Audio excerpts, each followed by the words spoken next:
So like many people, I strive for perfection. From getting a point in volleyball to getting the audition for the role I've always wanted. And so I've had many experiences in failure and lots of imperfect things, my life included. My mom always likes to compare my life to a broken mirror. It has a few cracks that you can't fix, but it still reflects an image. Also, it's special because it reflects in all sorts of directions. I've come to accept the fact that I am a broken mirror, and many people are, but just know your cracks are what make you special. And that may sound silly, but they're what makes you, you. I get it.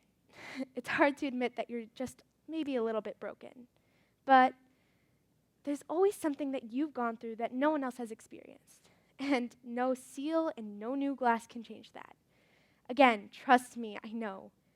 I've spent the last year pretending to be someone I thought was perfect. So let me tell you how I've come to terms with my life. It was one of the first days of middle school. I felt like turning around and walking right back home. I just had that gut feeling that you get when you know something's about to go terribly and utterly wrong. And not to spoil the story, but again, I was right. And so, I swallowed my nerves and I walked into the small gym. I saw 3 separate groups sitting in the gym. I saw my secret best friends group, and yes, I said secret. Since the first grade, everybody has saw us as best friends. And we were, and still are. I guess she's just super easy to talk to and has a lot of problems as well. Anyway, I thought it would ruin my reputation, so I walked past that group. And then I saw another group sitting next to them. I didn't know anyone, so I walked past that group. And last, I saw the group at the back of the room. Those were the everybody wants to be them girls, and I was friends with a lot of them, and my friends over there were good people, so I sat in the back of the room. The supposed it girls were very nice to me. I mean, I started developing friendships that I never knew I would get, one of which was with Micah Schulman. He was in a gossip Illuminati group with me. The members consisted of me, my SBF Maxine, secret best friend, and Micah. We met every Thursday and Friday and discussed lots of things. But every other day, I was sitting with my friends. And so, I probably sound like another middle school misfit movie to you. But what if I told you I was living under the roof of a single mom?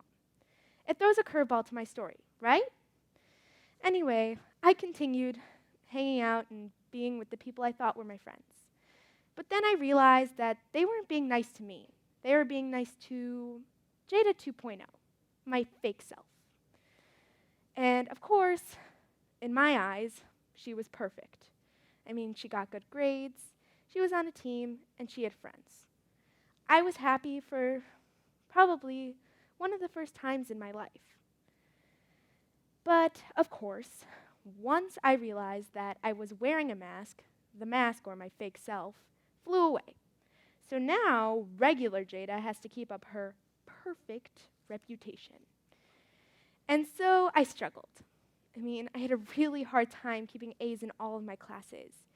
And I found it really hard to socialize with the people I used to find so easy to socialize with. And I had to compete for the captain role in volleyball. I felt like I was having an internal panic attack at all times. Sometimes my words started to make no sense, and I felt so lonely, so painful because I hadn't cried and I had absolutely no one. I started to question life as we know it. I started to question who I am, or who was I, or who I am. It was chaos. So that's when I stopped. One day, if I had one more internal panic attack, I swear I would have died inside. And so I had to let it go. And that's precisely what I did. I stopped trying to get A's in all of my classes, and I stopped trying to be the captain in volleyball. And last, I stopped trying to hide my friendship with Maxine. Lots and lots of truths came out when I opened my eyes and realized who my true friends actually were.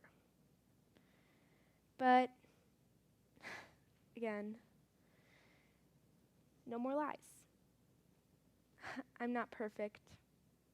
I will never be perfect. Never. I am Jada Glazebrook. My dad was an alcoholic.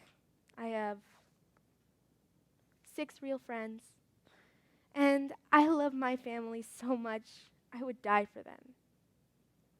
So I looked in the mirror, I took off my makeup, and I cried.